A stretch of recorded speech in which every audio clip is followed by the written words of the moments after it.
Hello, everybody. Thank you for joining today's webinar on adhesion and peel strength testing. Before we start, I wanted to go over a few things. This obviously is a Mecmesin webinar. Mecmesin is part of the Physical Properties Testers Group, or PPT Group for short. The PPT Group is a family of brands, all of whom are experts in the design and production of physical properties testing solutions. These solutions cover a range of physical properties, including tensile and compressive strength, torque testing, textile analysis, and real-world dynamics, such as shock and vibration. The other companies within the PPT family are Lansmont, James Hill, and Aluris. If you are interested in learning more about these divisions, you can visit the Mecmesin page, the PPT page, or specifically our events page to see what content and on-demand webinars each of the brands have available. And I'll put a link in the chat box shortly for you. But back to Mecmesin, we have technology labs in Sterling, Virginia, Slinfold in the United Kingdom, and then also in Thailand, in Bangkok in Thailand. And we established these labs as ways to support our customers through education, proof of concept, and testing demos. Please reach out to us if you have any particular physical properties testing needs. We have a global team that can support you where you are at. Let me introduce some people on today's call. Moses de Rocha is our presenter for today, and my name is Sharon Smorenberg. I'm one of the organizers. We have support staff throughout the United States, Europe, and Asia. So if you need more information and support, just reach out to us. And last but not least, we do want to keep this interactive, so please feel free to ask questions. You can use the question box throughout the webinar. Type in your questions, and we will then address these questions at the end of the webinar. The webinar is being recorded, and you will get a copy of the recording to the email box that you registered with. So if you want to review anything for additional clarity or want to pass it on to a colleague, please feel free to do so. And with that, I will hand it over to Moses. Thank you, Sharon, and thanks everybody for making our webinar today. So this is essentially another edition in the series of packaging testing applications that we've been undertaking since the beginning of the year. So today we will be looking at peel and adhesion strength testing as it relates to packaging. Now, obviously, there's so many other different applications, but we'll be kind of staying in that same theme of packaging going forward. Our agenda for today is fairly simple. It also includes a live demonstration of the two testing applications that we will be discussing. But first, we'll be looking at the importance of adhesion strength testing. We'll also look at some of the industries where this testing is critical, and also at some of the best methods for T-peel and 180-degree peel testing. As I mentioned, we'll also have a live demonstration of these two applications. And finally, factors that affect consistent and repeatable testing. So for T-peel testing, we'll be mostly adhering to, but not strictly, because it requires certain sample preparation that, again, today's is more of a proof of the concept than just going strictly according to the ASTM standards we will be referencing. And those are ASTM D1876 for T-peel testing, which is a 90-degree peel and adhesion test, and also the 180-degree, this we will be using the method A, which is also for pressure sensitive tapes. So those are the two applications that we will be looking at in the live demonstration. Now, peel testing obviously is used to assess the bonding quality or to determine the adhesion strength of adhesive material or other adherents. It usually requires at least one adherent to be held in a tensile grip and separated from another surface. The most common types of peel tests are the 180-degree, the 90-degree, and also the T-peel test, which essentially is also a 90-degree peel test. Data collected can be plotted on a graph showing a force versus extension or force versus displacement curve with a force per sample width calculation. And we'll look at all of those and how they apply in our test application here, the live demonstration. So what is peel and adhesion testing? So peel and adhesion testing is going to come under several definitions because it also comes under the umbrella of general tensile testing, anything that tests in a pull direction to measure the force applied in a tensile or a tension direction on the upstroke. So it essentially is the measurement of the bonding quality or adhesion strength of any adhesive material. That's pretty much a layman's definition of peel and adhesion testing. The role of peel and adhesion testing, you'll find this in everyday life. This is a cool picture that's become one of my favorites for this particular webinar. So this is a lovely couple who decided to use duct tape for their suit and wedding dress on their lovely wedding day, the most memorable day again. You have to have that much confidence in a product to decide to use it to make a suit and a wedding dress for your wedding day. So again, how much adhesive strength does that product have to inspire such confidence? And so those are some of the things that we'll be looking at here today. Again, the reason you actually test is because failure is not an option. You know, either the suit or the wedding dress coming apart during the wedding might generate a lot of memes and probably make for a good, fun time that can be remembered. But if you're in the medical industry and the band-aids that are holding your wounds come apart while the wound is not healed, it's no longer a laughing matter and it's not a meme, it becomes a life and death situation. So at that point, failure is not an option. Similarly, if you make any type of edible product and the seal does not hold properly, it affects the quality of the food, and anything that affects the bottom line, and who knows the other subsequent liabilities that follow that, could create all kinds of headaches for any production industry, any producer or manufacturer. You'll find this in whether it's medical or packaging or construction or medical device, whatever the case may be. Testing is important for several reasons. One is to maintain a certain level of quality that inspires consumer confidence. Secondly, it's also to when it goes beyond just an issue of inconvenience to a matter of safety, where the consumer's health or safety is concerned. So these are the reasons that you test. Your brand's reputation is always on the line, and that only happens when the product fails. So you do want to know what the ideal adhesive strength is for any product, regardless of the industry that it's used in. So we'll look at the 180-degree test first, according to ASTM D3330. So this is essentially a product or pressure-sensitive tape. The test actually measures the adhesive strength for pressure-sensitive tapes and other flexible adhesive materials. The testing is quite straightforward and requires the specimen to be readily loaded using standard grips, which we will also look at later on in this presentation. The average peel strength per sample width is used to define the peel strength, and this is taken after that initial peak reading.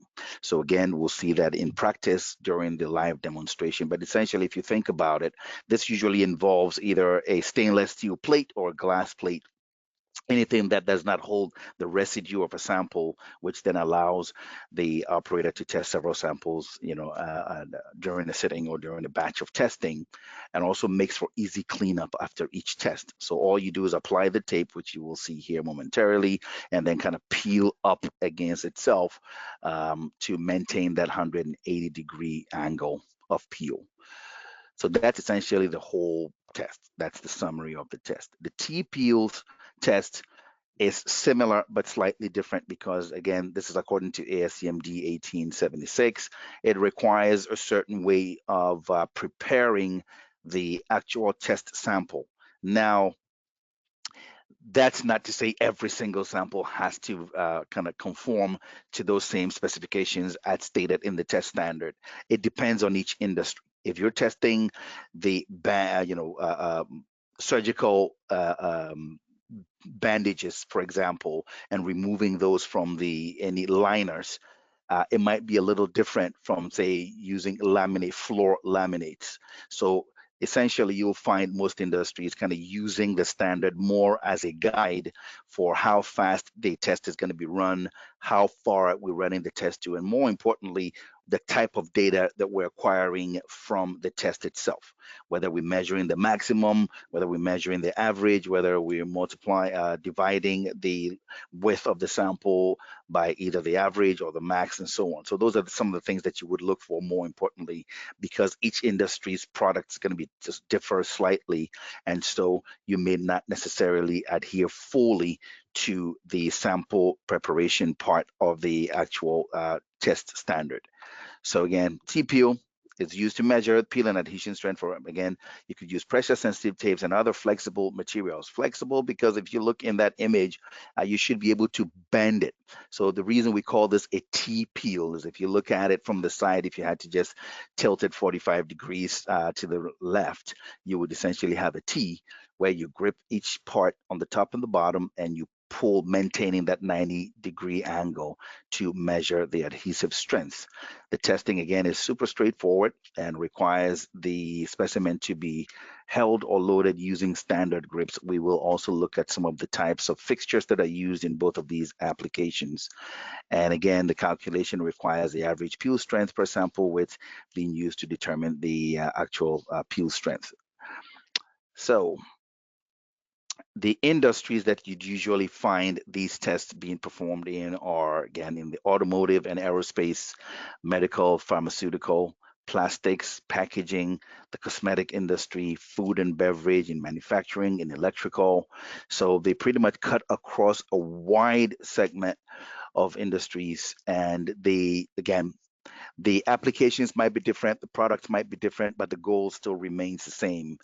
And that is essentially maintaining whatever the average peel strength or the nominal or the ideal peel strength is. If you randomly picked a dozen samples off the line and you ran them, would they meet whatever your preset ideal peel and adhesion strength values are, which we will look at here momentarily. So what is usually required in these tests? Again, the goal to determine the ideal strength, we usually, and for most physical testing, we'll use the Goldilocks rule, where it's either too little adhesion, too much adhesion, or just right. Question is, what does too little adhesion means? Very simply, whatever the bonding agent is or the adherent is, it's not sticking pretty much. It goes on and it falls. And as I said, it could just be a matter of an inconvenience, which would create funny memes, or it could be a surgical bandage that falls off the wound after surgery, and that creates all kinds of serious issues for the consumer or for the patient. So too little, and then there is the too much. If you've used any of these surgical bandages and you remove it and it takes part of your skin with it, that would indicate too much adhesion. And especially in an application like peel strength and adhesion strength testing, there is such a thing as too much adhesion. Obviously, when you go into the construction industry, the better bonding, the higher the adhesive strength, the better. But there are other industries where there is such a thing as too much. So you should be able to, in between those values of too little and too much, you should be able to find the just right. Just right, I'll use the medical example again, where the bandage holds the wound, allows it to heal, doesn't fall off. But then if the wound needs to be dressed or at the point after healing, it should also come off relatively easily and not either reopen the stitches or take part of the skin off. So that's what we would recommend as a just right value. And again, that just right value is going to differ from manufacturer to manufacturer, from industry to industry, and from application to application. Sometimes there could be two similar products, let's say pressure sensitive tapes, that might have slightly different ideal peel and adhesion strength values depending on whatever the application is. So for instance, if you took just clear tape, if it's being used in packaging of, say, hazardous materials, you might expect a little higher adhesive strength values than one that's being used, say, in school for students in, cutting and pasting all kinds of different articles during an educational lesson. So yes, It could be clear tape, but you might have different adhesive strengths depending on the industry. So once that ideal value has been determined, the next important step is to choose the ideal tester. So how do you go about running a test? And there's simple methods of, say, a handheld gauge, anything that is able to measure a force, pull force or tensile force when you pull on it. Yes, you could do that. But how consistent is that test result, or how repeatable is it? Because again, the two critical factors of how fast the test is being run and how far the sample is being pulled. And unless you have calibrated fingers or calibrated forearms, it's difficult to have, let's say, a slew of operators all do the exact same thing at the same time. So it makes sense to introduce those two values into the test to kind of ensure a little bit more consistency and repeatability. So we would essentially upgrade from that handheld force gauge by adding programmable motorized testers that are able to be programmed to run at a specific speed, let's say 10 inches per minute, run to a specific displacement of, say, 6 inches for every single test. That way, there's no guesswork by the operators, and that is done consistently across the board. So that introduces that better method. Now, if you're testing strictly according to either an ISO standard or an ASTM standard, when it gets to those calculations, there might be some specific calculations that only a software-driven force testing system can actually do.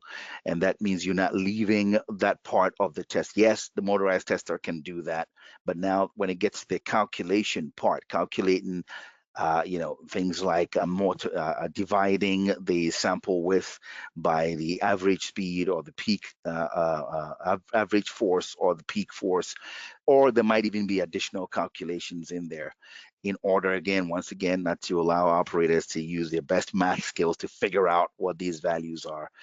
You prefer a software-driven tester to do all the calculations for you automatically, and it will do that consistently, so there's no guesswork and there are no errors in the data. So the recommendation is always going to be for a software-driven tester that makes the process super easy, which you will see here momentarily when we get to the live demonstration part of our presentation. Next step, once you've determined the ideal peel strength, you've selected the appropriate force tester, the next thing obviously is to choose the ideal test fixtures. So we'll start with the typical fixtures that are usually used in a T-peel testing application. Now remember, in a T-peel testing application, you hold one part of the sample on the top and another part on the bottom, and you pull. Maintain a certain speed as you pull. Now, depending on the type of material you're testing, these are some of the common grips that you would encounter on both the top and the bottom.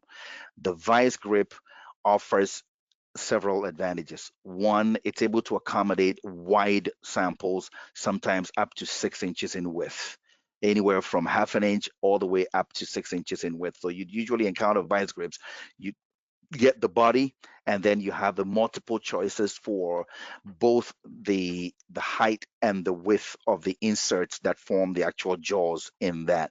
So you'll find that being one of the preferred fixtures for T-peel and indeed other peel testing applications. Again, you're able to accommodate any sample width using vice grips. The second advantage is those grips also come in different forms.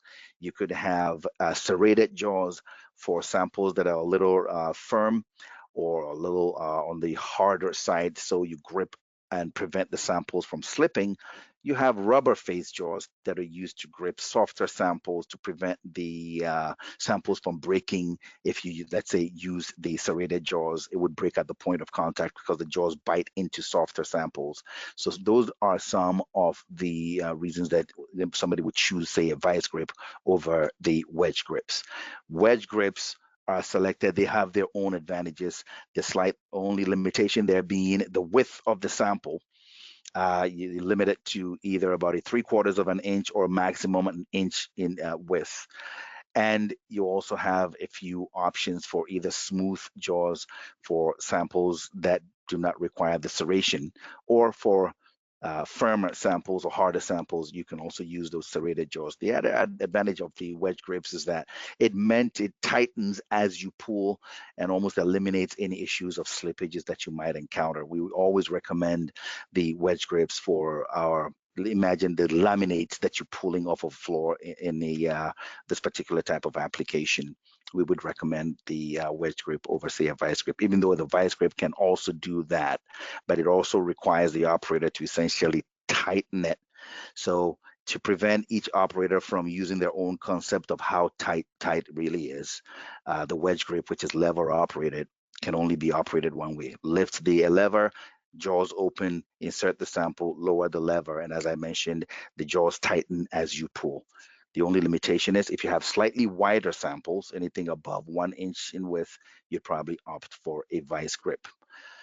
And then there is also the lever cam grip, which you will see in our operation here. Again, for samples that do not require that much force, you're not testing a high adhesive strength sample, the lever operated gives you advantages for that it has similar to both the vice grip and the wedge grip, as in it's a one lever operation: open, insert sample, and then close. And the cam also tightens onto the sample as you pull to prevent the sample from slipping out, because those are some of the things that affect the consistency in the test. So these are some of the fixtures that you usually would encounter in a typical 90-degree or T-peel testing application. 180-degree peel testing, especially for ASTM D3330 method A, requires two specific items. Actually, make that three specific items. One, a grip that will grip the sample on the top, that's usually attached to the load cell. And then there is a fixture on the base that grips either an aluminum or stainless steel plate. So those are the different components you usually would find in a method A 180-degree peel. Now, we've seen certain applications where the plate is actually attached to the load cell on the top, or others, in our case here, where the plate is attached to the base of the tester. So as I mentioned, the reason the preferred plates are glass or stainless is to allow for easier cleanup, especially when you have products that leave a lot of residue after the test. Having either glass or stainless steel plate will allow for easier cleanup. So you can just use either rubbing alcohol or any kind of cleaning agent to quickly clean it, get it to dry before you prep your next sample. Now, between these two tests, there's one that I haven't mentioned here. It's going to be either a die or a coupon cutter. Because part of maintaining a consistent testing environment is also making sure all the coupons that are being tested or the product samples that are being tested are cut to the exact same size, whether you're going strictly according to what ASTM D1876 says, or what ASTM D3330 says. Now, again, even if you're testing to your own internal standard, whichever sample sizes you end up with should be consistent. And if you decide you're going to use coupon cutters or die cutters, that's excellent. If you decide that you have scissors that can do the same thing, or even if the products come out perfectly ready to be tested, that has to be included in any SOP, that way everyone's doing the exact same thing at the same time, testing the exact same sample size at the same time. This makes for better results and data analysis. So that's another thing that's usually included in any type of peel and adhesion test that you might encounter. All right. So with all of that said, I'm going to turn on my webcam now and also share the software screen. First thing I'll do is just quickly walk you through the software and what the test configuration looks like, and then we'll run first the T-peel test. We'll run just 3 samples, and then we'll also go ahead and run 3 samples for the 180-degree peel test, and then I'll kind of talk you through what you're looking at here.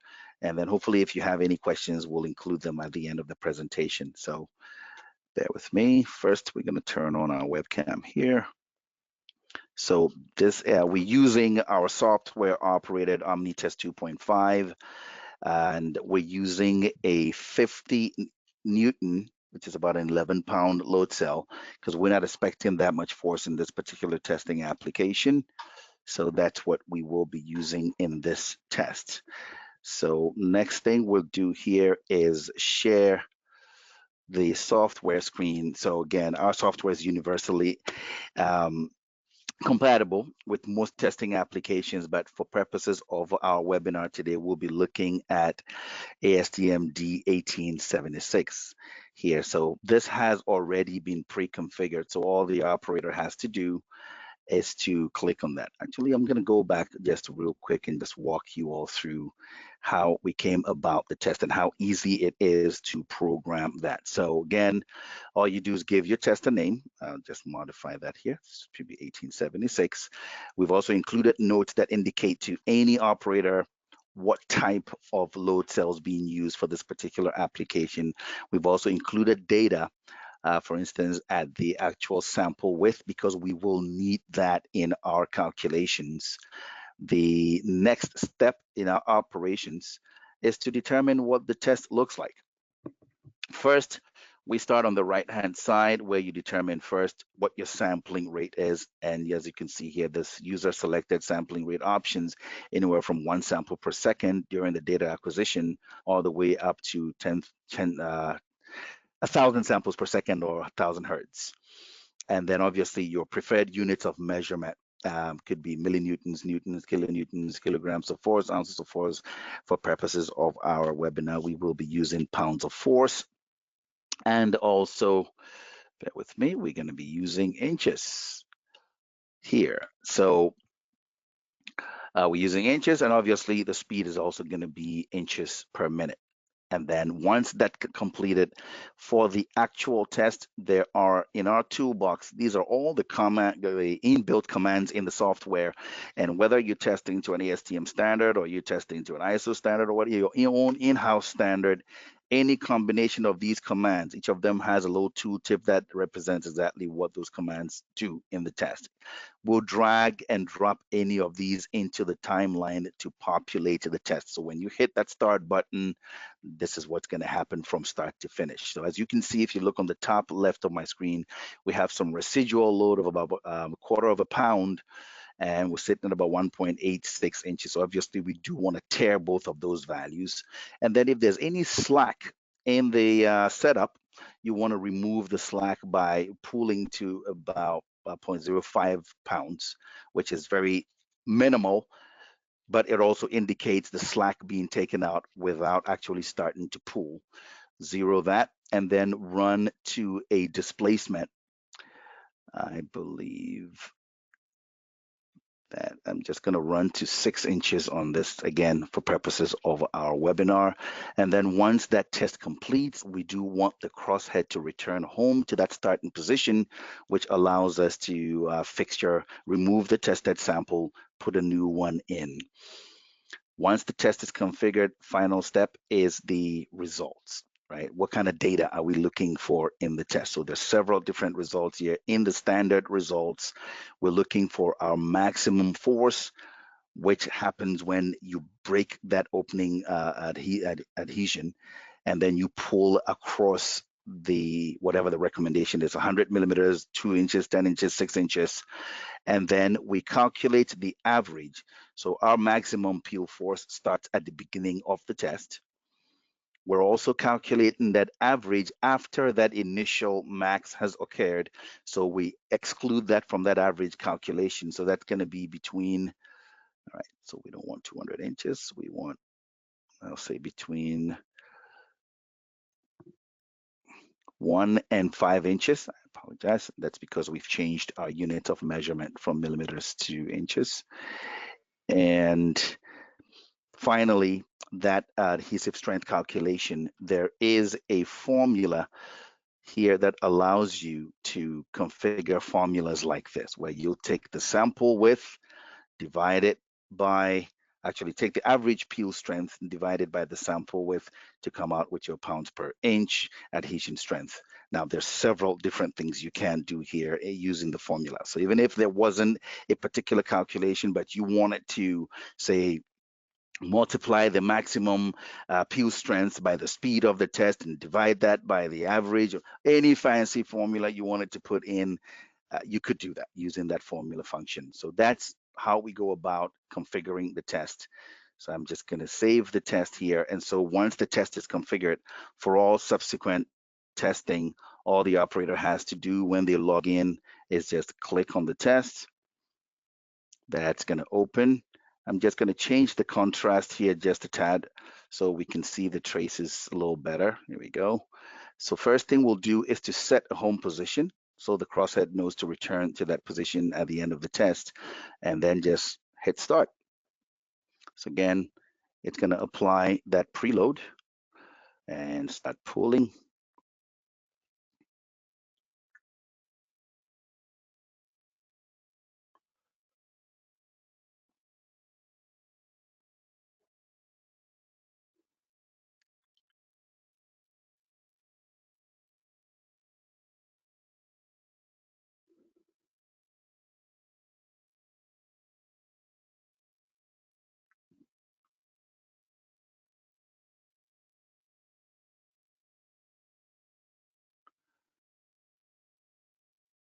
So that's 6 inches. Crosshead's going to return home. So I'm going to run all 3 samples very quickly before we look at what the actual results look like here. And there is a real-time overlay of your test results, so you can kind of have an idea of what the actual test results look like.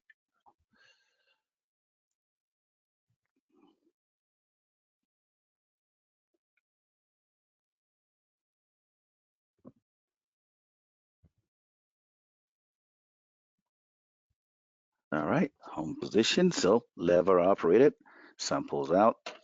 That's a vice grip. Once we remove the sample, we'll take another one, put that in. Once again, hold the lever, put it in, tighten it.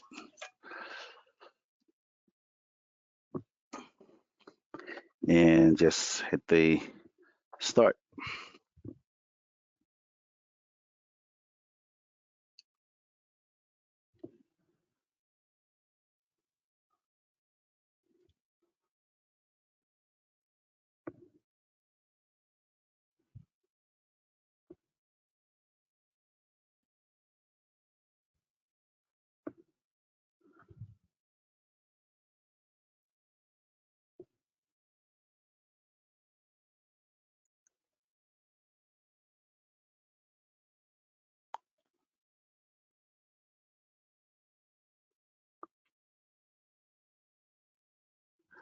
All right, that's the completion of that second test.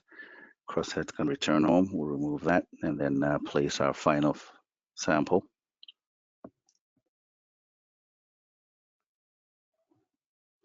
Now, just a quick caveat here is this is just masking tape that I quickly put together. So this, again, this is more of a proof of concept than anything. So if you're in the masking tape industry, I don't, you don't want to take these and say, hey, wait a minute, our numbers are supposed to be higher than that.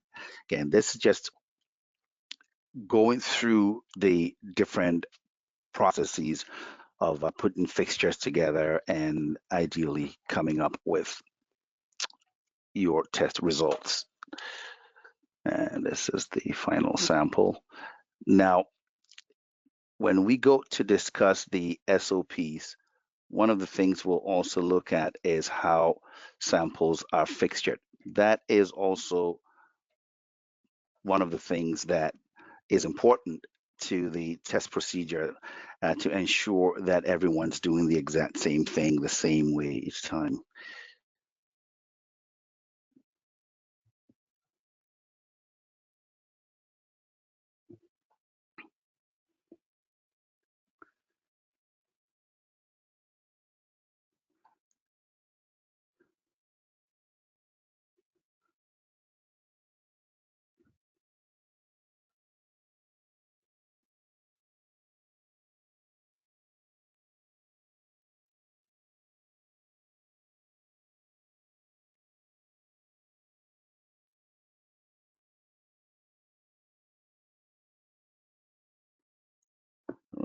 Complete sample number 3.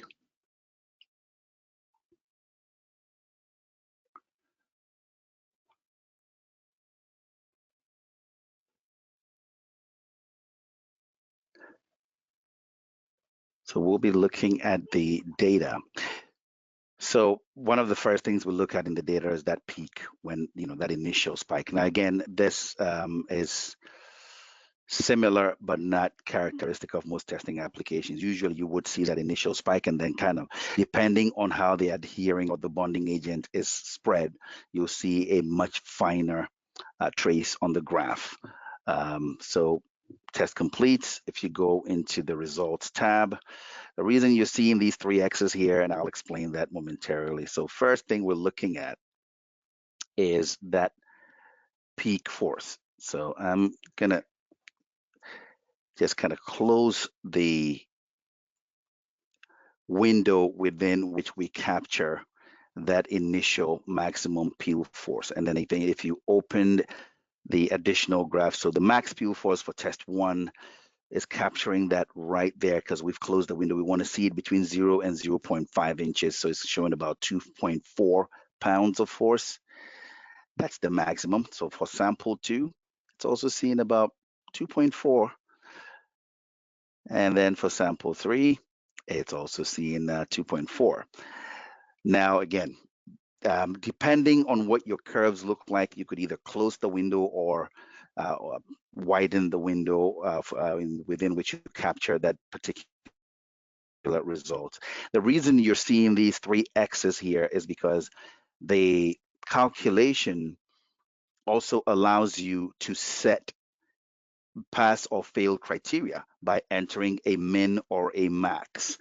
So again, as you can see here, I just put in 60 pounds as the minimum. And since none of our results reach that minimum, that's the reason they're all showing up in red X's as a fail. So if I just disable that pass or fail, that should essentially just disappear from there.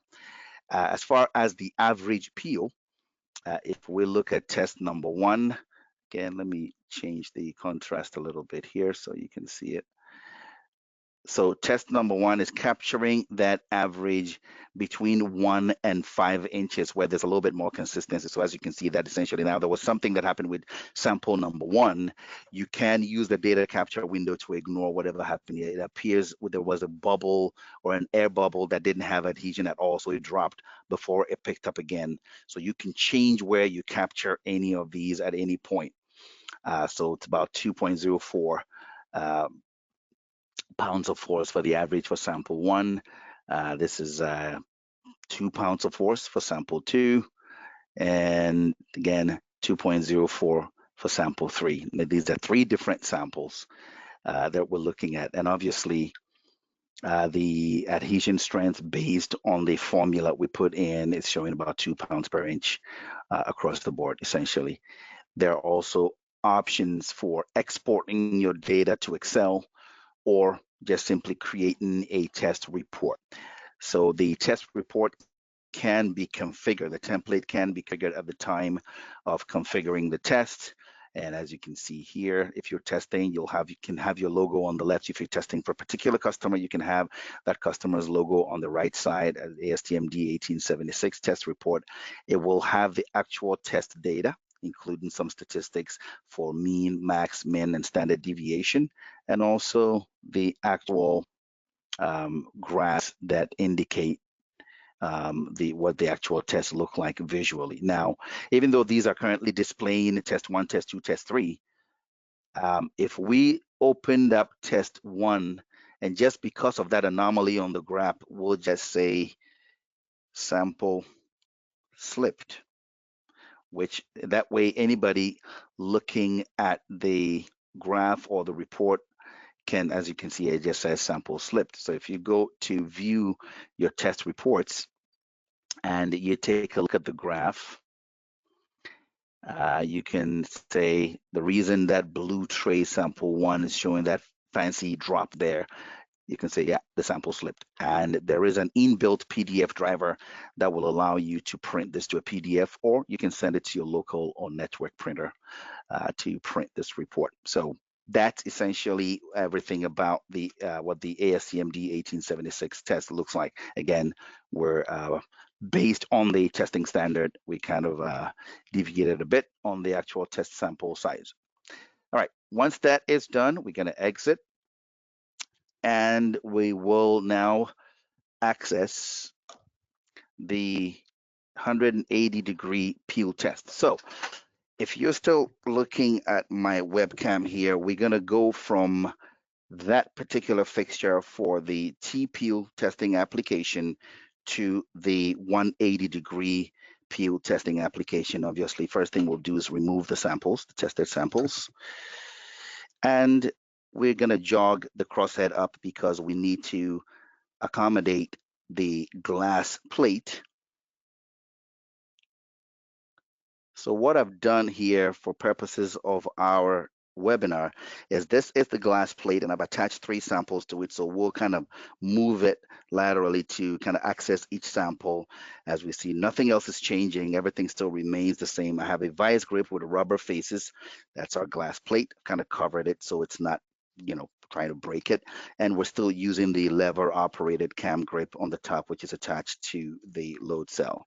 So what we'll do here is just open that just enough so we can grip. We'll start with the middle sample. Once again,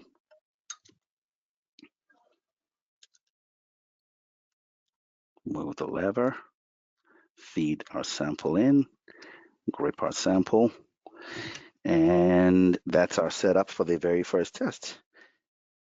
So all the operator has to do, call up the test. Again, I'm going to change our contrast here a little bit so we can see. There we go. And once again, because we've moved that crosshead to a different home position, we need to set that home position, or else it's going to come all the way down and crush the glass, which we don't want. So this is our new home position, and this is our first test.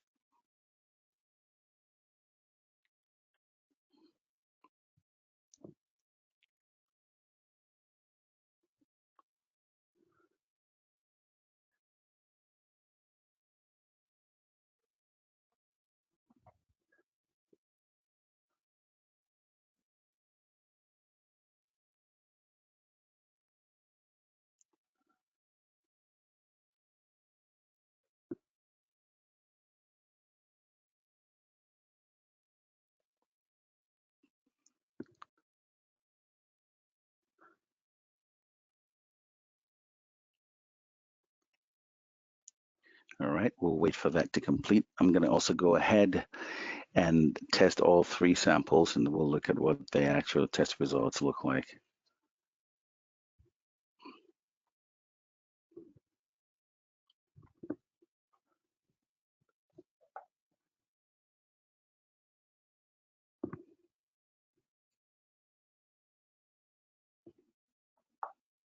Okay, that's home. I'm going to release that. I'm also going to slide the next sample into place.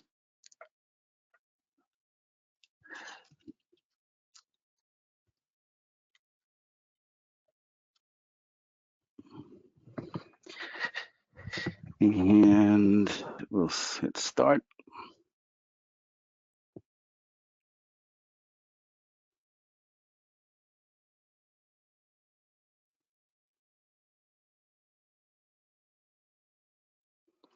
So in an ideal testing environment, you would probably have several different glass plates with all the samples already prepared instead of having multiple, because there's certain things that go into preparing the sample, things like using a squeegee to get all the air bubbles out, having an even application. There are actual also rollers out there that can be used in the sample preparation.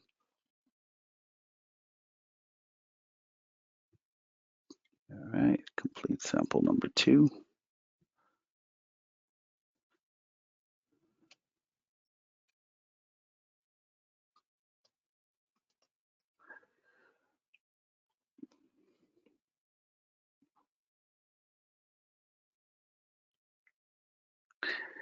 So if you're asking yourself why the crosshead is returning so slowly, I chose the return to home that has a pre-inbuilt machine speed to return home.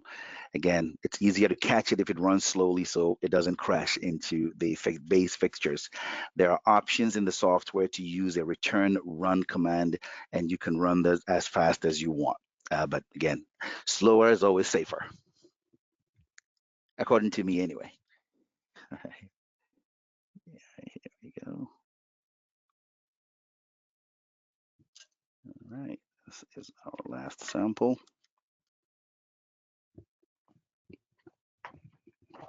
And start.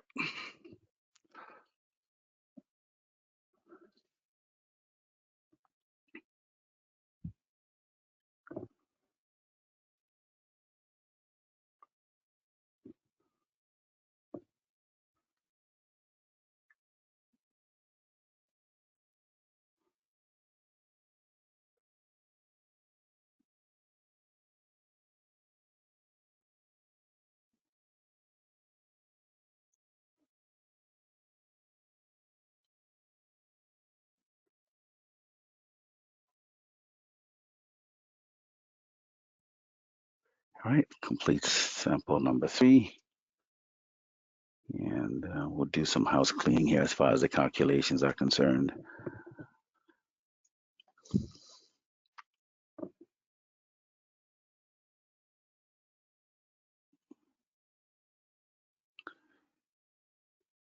So as you can tell, the selection of these particular fixtures that I'm using allowed us to quickly transition from a T peel to a 180-degree peel in under 1 minute.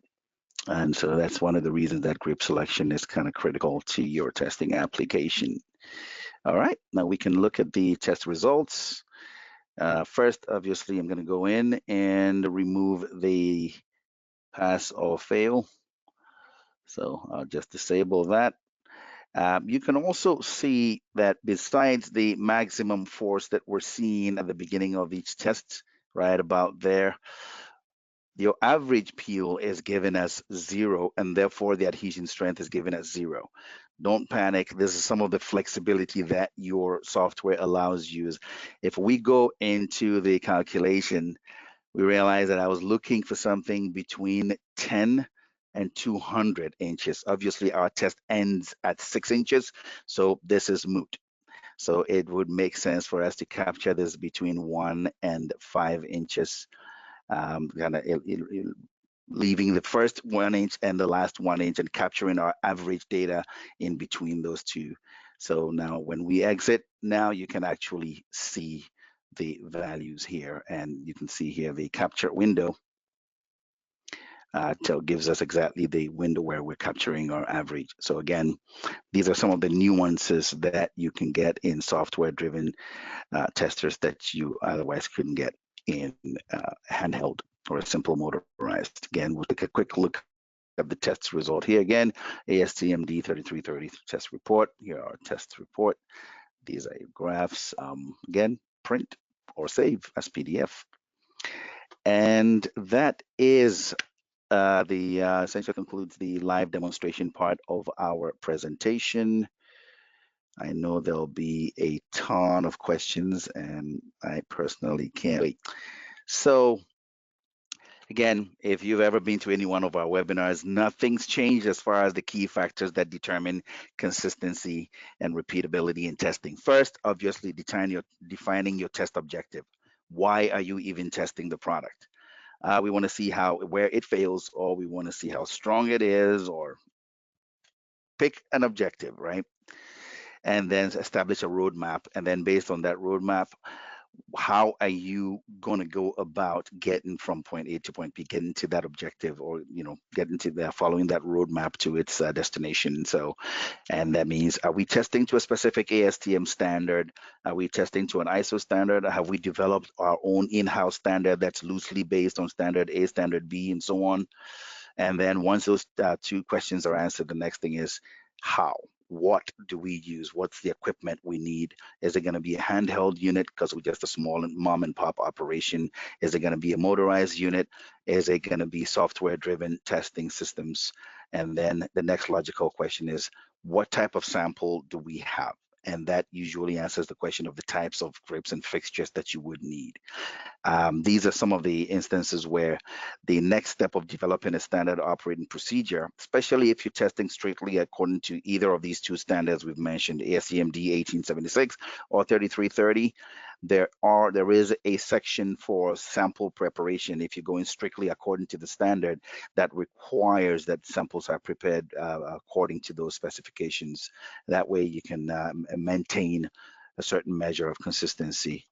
And then, of course, finally, if all else fails, check the product, right? You've cut all these pieces. You have the right equipment, right fixtures, all your samples all are cut to the same specs, but your peel and adhesion strength values are all over the place.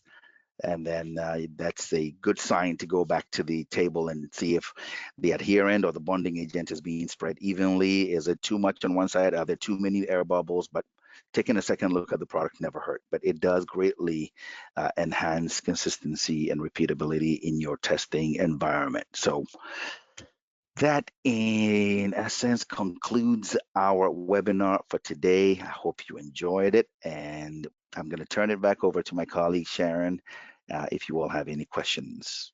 Over to you, Sharon. Thanks, Moses. I'll just give everybody a few minutes to gather their thoughts, and like Moses said, now would be the time to enter your questions if you've got any. But we have already received some questions. Okay. And the first one, Moses, I'll read to you. What is the influence of the peel test speed, i.e. the peel velocity, for example, in millimeters divided by minutes on the measured peel forces? Excellent question. So if you're testing to a standard, the speed or the velocity of the test is usually defined in the test. So for instance, for ASTM-D 3330, it does call for 12 inches per minute plus or minus 0.5. So I went with 12 inches per minute. And then for ASTM-D 1876, it does call for, if you're testing metric, is 254 millimeters per minute, which is about 10 inches per minute. So those speeds are determined. Some of the factors that might influence the speed of the test also include how the sample is actually used in real life. So if the sample is going to come apart, is it a graduated fail or does it just yank away? Right. So either of those two scenarios would determine whether you're running at a higher rate of speed or a slower rate of speed. So again, unless you're testing to a specific standard that stipulates what the speed is, you could also determine what the speed is based on how the sample is used in everyday life. Back to you, Sharon. Thanks, Moses. There is a follow-up to that, and what peel test speeds are given in the relevant standards for peel tests? So there are several. I only referenced two today for our testing. Now, even in ASTM-D 3330, there are several different approaches. We only use test method A, which is the most commonly used.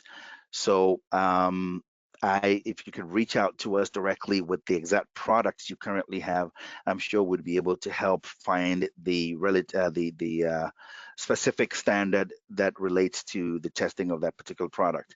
But what we've used today can be used in several different industries for T-peel or 90-degree peel testing, and also pressure sensitive type tapes for 180-degree peel testing. Back to you, Sharon. Thanks, Moses. Another question. Can you speak to why you use different fixtures on the top and bottom instead of using the same fixtures on the top and bottom? So that was more of a logistical decision because of this webinar to make for that easy change. Now, regardless of which fixtures I'm using, the results are not going to vary much. If I had used 2 vice grips on the top and the bottom, or 2 lever operated cam grips on the top and the bottom, I probably would have arrived at the same test data. However, to make for the easy change between applications as we did, I opted to maintain the same upper fixture and also maintain that same lower fixture, with the only thing changing being me using that glass plate as opposed to the free hanging samples. So that was just a personal choice to kind of move this webinar along than anything. But yeah, ideally for your TPO, it makes sense to use the same fixtures on the top and the bottom. And obviously for your 180-degree, either a stainless steel plate on the bottom or the top, and also any grip, whether it's a wedge grip or a vice grip or a cam grip to grip the sample on the top would make sense. Thanks, Moses. Another No problem. question, where can you purchase an ASTM 330 compliant mechanical roller, and is it supplied with the fixtures?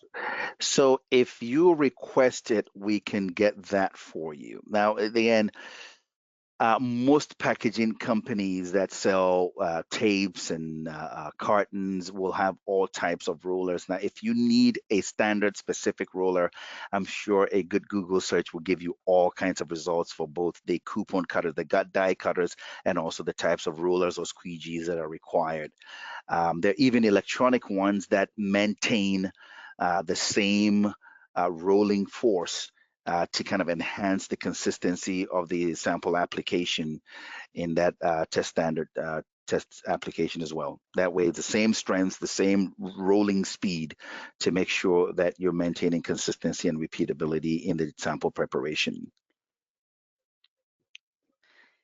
Thanks, Moses. I think that is all the questions that we have for today. Okay. So thank you so much for joining us for today's webinar. If you have any further questions, like Moses mentioned, you can reach out to us on the emails displayed on your screen right now, and we will see how we can assist you. Thank you very much. We hope that you'll join us for a future webinar, and keep an eye out for our future webinars coming up. Absolutely. Thanks, everybody. Thanks, Sharon. Cheers. Thanks a lot. Thanks, Moses. Goodbye. Bye.